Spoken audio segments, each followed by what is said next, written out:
Yomoni, leader français de la gestion d'épargne en ligne et au coffre.com, achat et revente d'or physique gardé en coffre sécurisé présente Sud Radio. Osez investir, Thomas Binet. Suite de vos rendez-vous économiques en ce dimanche matin, toujours en compagnie de Thomas Binet, au programme d'Oser investir. Ce matin, mon cher Thomas. Maxime, est-il vraiment possible de vivre sans crédit à l'heure où tout presque s'achète à crédit? Entre liberté financière et effet de levier, sommes-nous devenus dépendants de l'endettement? Et puis nous recevrons ensuite Vincent Grard, qui est directeur France de Trade Republic. Inflation, énergie, logement, assurance. Pourquoi tant de Français ont-ils le sentiment de travailler davantage sans réussir à boucler leur fin de mois? Et enfin, avec Olivier Malteste, notre consultant expert dans les marchés financiers, nous parlerons de l'événement boursier de l'année, l'arrivée de SpaceX sur les marchés financiers. Eco-Réseau Business, le magazine de référence des investisseurs, présente Sud Radio. Osez investir, le conseil de la semaine. Thomas, question assez simple. Aujourd'hui, est-ce qu'on peut vraiment, je dis bien vraiment, vivre sans crédit ? Oui, Maxime, on peut, mais bon, ça dépend de ce qu'on appelle vivre. Historiquement, et pendant longtemps, les particuliers vivaient sans crédit. Ils achetaient uniquement ce qu'ils pouvaient se permettre. Mais aujourd'hui, il est vrai que le crédit est devenu un outil structurant de l'économie. Immobilier, voiture, études. Sans passer, c'est possible, mais ça demande une discipline financière très forte et parfois des sacrifices importants, notamment sur le logement. Donc, si je vous comprends bien, le crédit, c'est quand même devenu un élément incontournable, non ? Incontournable, non, mais extrêmement pratique, ça c'est certain. Prenons l'exemple de l'immobilier. Très peu de gens peuvent acheter un appartement à Paris ou ailleurs d'ailleurs. Comptant, le crédit permet d'anticiper un achat en étalant le paiement sur 20 ou 25 ans. En réalité, c'est un levier. Il permet d'accéder plus tôt à certains projets de vie, mais attention, c'est une arme à double tranchant. Mal utilisé, il peut fragiliser une situation financière. J'imagine quand même que tous ceux qui vivent sans crédit, il doit y en avoir. Ils choisissent donc de vivre sans crédit, mais ils font comment ? D'abord, ils sont peu nombreux, faut être honnête. Ils adoptent une logique très différente, épargne avant consommation. Ça veut dire mettre de côté pendant des années avant d'acheter, éviter les dépenses impulsives, parfois louer plutôt qu'acheter. C'est une approche plus prudente, souvent plus lente, mais aussi plus sécurisante pour certains. Alors finalement, vivre sans crédit, c'est possible, mais c'est surtout un choix de mode de vie entre liberté immédiate et prudence sur le long terme. Haussmann Executive Search, leader du recrutement sur les métiers de la finance et de l'immobilier, présente Sud Radio. Osez investir, l'invité. Thomas, nous sommes avec Vincent Grard, le directeur France de la néobanque Trade Republic, qui fait beaucoup de bruit. Plateforme d'épargne présente dans 18 pays européens avec plus de 10 millions de clients en Europe et dont plus d'1 million en France. Bonjour Vincent Grard. Bonjour Thomas. Est-ce que les Français ont aujourd'hui un problème de pouvoir d'achat ou un problème de gestion de leur argent ? Un problème de pouvoir d'achat, certainement. La vérité, c'est qu'ils peuvent pas énormément agir dessus parce qu'on ne maîtrise pas les prix. D'ailleurs, même la BCE ne maîtrise pas les prix. On n'a jamais vu une hausse des taux faire baisser le prix du pétrole. Mais en tout cas, un problème de gestion d'argent, oui. Dans le sens où, déjà un premier paradoxe, parce que l'objectif c'est de parler vrai. On entend parfois, voire beaucoup, les gens dire les Français sont les plus gros épargnants d'Europe, avec le plus gros taux d'épargne d'Europe. Oui, mais c'est une moyenne. Quand on regarde un petit peu dans le détail ces chiffres-là, on se rend compte qu'il y a 45% des Français qui n'arrivent pas à épargner, qui ne bouclent pas les fins de mois. Et c'est ça pour moi le vrai problème. Alors je vais vous ramener 20 ans en arrière si vous me l'autorisez. On découvrait le fameux slogan « Travailler plus pour gagner plus ». Est-ce qu'on n'a pas laissé la place à un autre slogan « Travailler davantage pour gagner moins » et est-ce que ce sentiment est justifié, si c'est le cas ? C'est un sentiment qui est déjà propre à chacun. Celui qui arrive à boucler ses fins de mois vous dira pas la même chose que celui qui n'y arrive pas. Pour moi, le vrai sujet, c'est plutôt de reprendre en main son argent. C'est maîtriser, avoir la maîtrise. C'est dire à son argent où aller plutôt que de le regarder partir. Et c'est ça l'enjeu de société actuellement. Alors justement, je voudrais qu'on soit très pratique dans ce rendez-vous du dimanche matin. Quand on arrive difficilement, Vincent Grard, à boucler les fins de mois, quelle est la première erreur financière qu'il faut éviter selon vous ? La première erreur financière, ça serait de ne pas se payer en premier. C'est-à-dire ? Et en fait, tout l'enjeu psychologique qu'on a en tant que Français, c'est de voir au fur et à mesure du mois son argent partir et commencer à ressentir l'angoisse. Il y a une solution très simple qui permet d'éviter ce sentiment, c'est d'épargner au début du mois.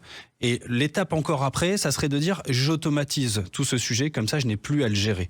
Payez-vous vous-même avant de payer les autres. Alors je vous entends et c'est assez précis ce que vous dites. Et on entend souvent d'ailleurs qu'il faut épargner, vous venez de le dire même, quand on a peu de moyens. Mais sincèrement, objectivement, est-ce que c'est réaliste pour un ménage confronté à l'inflation comme on le vit depuis quelque temps? Alors en fait, épargner, on peut relier le sujet au pouvoir d'achat dans le sens où épargner, c'est protéger son pouvoir d'achat futur. Et donc, quand on a un problème de pouvoir d'achat immédiat, ce qu'on doit faire, premièrement, c'est un budget. Et quand on veut protéger son pouvoir d'achat futur, c'est épargner puis investir. Et quand on arrive à faire ces 3 étapes, on est dans une situation où en tout cas on prépare son couple et son foyer à une situation qui sera plus confortable. Mais rien ne peut se faire sans la première étape du budget. Il faut être en contrôle de ses dépenses du quotidien. Alors je rappelle que pour ceux qui nous rejoignent, nous sommes avec Vincent Grard, qui est le patron justement de la néobanque en France, Trade Republic. Vincent Grard, les Français détiennent des centaines de milliards d'euros sur leur compte courant. On le dit très fréquemment sur cette antenne et dans l'ensemble des médias d'ailleurs, on le met en avant. Mais pourquoi avons-nous autant de mal à faire travailler notre épargne en France ? C'est simplement parce que l'intégralité du système bancaire depuis 20-30 ans a choisi de ne pas rémunérer l'argent qui se trouve sur les comptes courants. On peut vous exposer plein de raisons pour dire tiens, cet argent sert à financer les crédits par ailleurs et ainsi de suite. La vérité, c'est qu'il y en a qui y arrivent et il y en a qui n'y arrivent pas.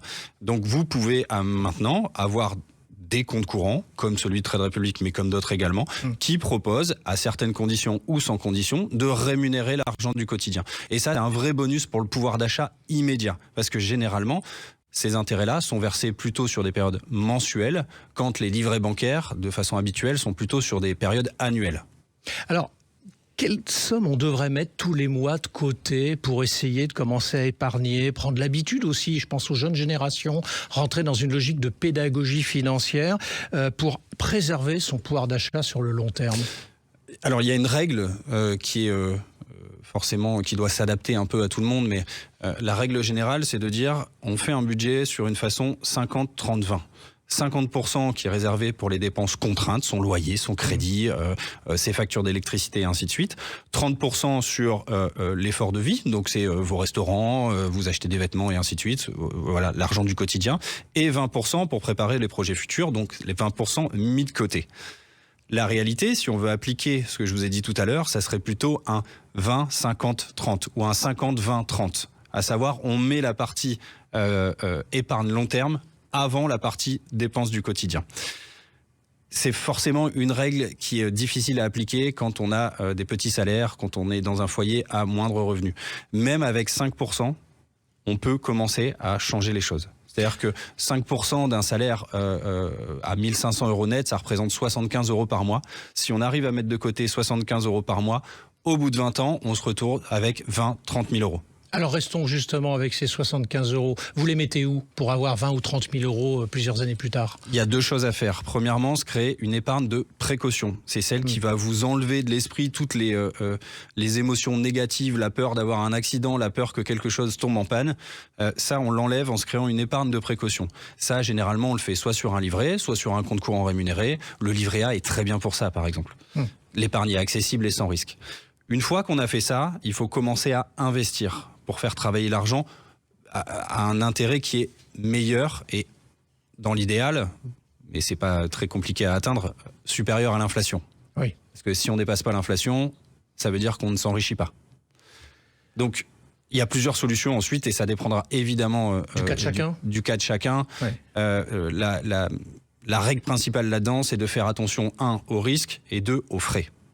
Alors justement, on parle du cas de chacun. Est-ce qu'il y a, selon vous, et dans votre observation, la fonction que vous occupez, une fracture générationnelle dans la façon de gérer son argent entre les moins de 35 ans, par exemple, et leurs parents?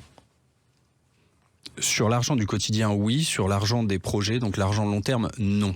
Ils font comme leurs parents? On a interrogé, donc chez Trade Republic, on a une clientèle très jeune, la moyenne d'âge est de 32 ans.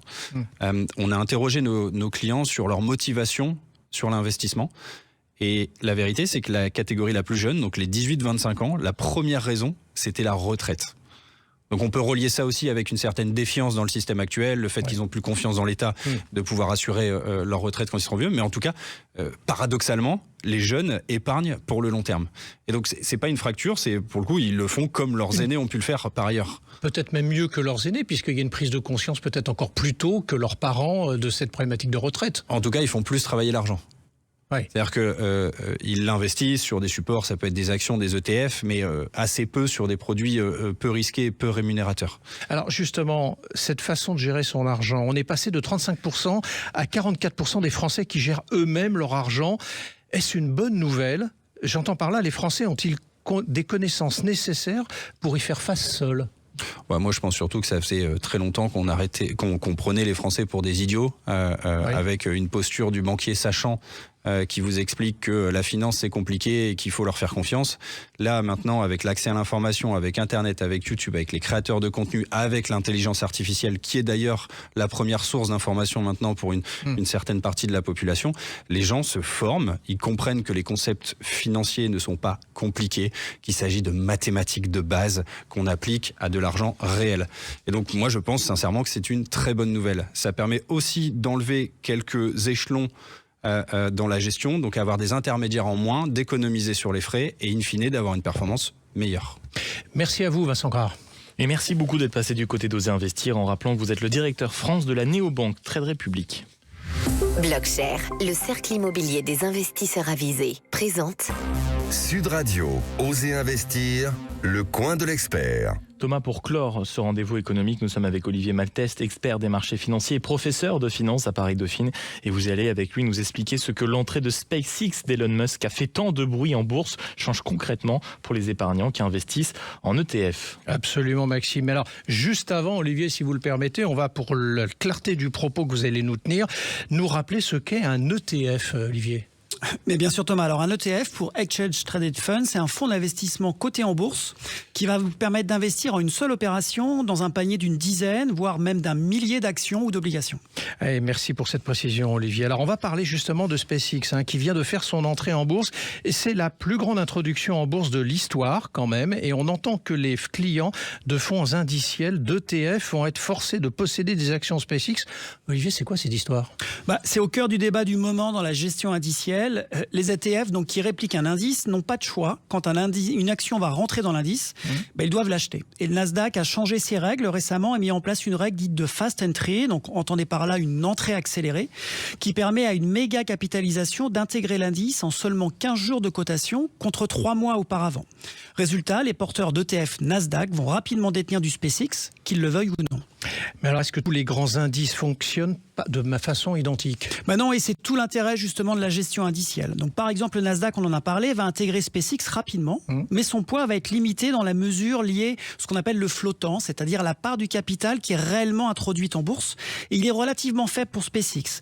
Et donc, ça va peser moins que sa seule valorisation pourrait le laisser supposer. Du côté du MSCI World, qui est un indice qui est très connu par les investisseurs, la règle d'inclusion rapide existait déjà. Donc, SpaceX va rentrer dans les 10 jours suivant la cotation, donc avant le Nasdaq, mais avec un poids encore plus faible a priori. En revanche, le S&P 500, par exemple, lui ne va pas bouger de sitôt. Son comité exigera une rentabilité régulière et une période d'observation d'au moins 1 an, et donc SpaceX n'y sera pas avant 2027 au plus tôt. Donc pour un épargnant en ETF, si je comprends bien, tout dépend de quel indice il va suivre. Exactement, et c'est vraiment le message clé. Il faut, comme toujours, bien étudier et sélectionner son indice. Et la gestion indicielle, comme dans tout investissement, va nécessiter, et comme on le répète, et vous le répétez souvent Thomas ici, d'étudier, d'analyser, de comparer et évidemment si besoin de se faire conseiller. Mais alors pour conclure Olivier, un épargnant en ETF peut donc éviter d'avoir du SpaceX dans son portefeuille ? Oui, en prenant par exemple le ETF S&P 500, vous serez exposé sur les actions américaines sans avoir du SpaceX au moins pendant 1 an. Mais ça illustre encore une fois quelque chose d'essentiel, la gestion indicielle qu'on appelle souvent passive n'a de passif que le nom. Choisir un indice, c'est pas purement passif, c'est déjà un choix actif. Alors une entrée aussi rapide dans un indice, est-ce forcément une bonne nouvelle ? Et ça sera ma dernière question pour vous. Pas nécessairement. L'argument en faveur, c'est la représentativité au niveau de l'indice. Les indices reflètent mieux l'économie réelle lorsqu'il y a des grosses entreprises qui sont à l'intérieur. La question qui peut se poser, c'est le temps. 15 jours est suffisant pour que le marché évolue correctement un titre ? Ou est-ce qu'on est encore dans l'euphorie du premier jour avec une demande qui va écraser l'offre de titres responsables ? Merci Olivier. Merci. Et merci à vous, mon cher Thomas Binet. On vous retrouve parce qu'on va nous jusqu'au bout de la saison, monsieur. Dimanche prochain avec plaisir. Absolument. Sud Radio, Oser Investir, Thomas Binet. Avec Yomoni, leader français de la gestion d'épargne en ligne, et aucoffre.com, achat et revente d'or physique gardé en coffre sécurisé.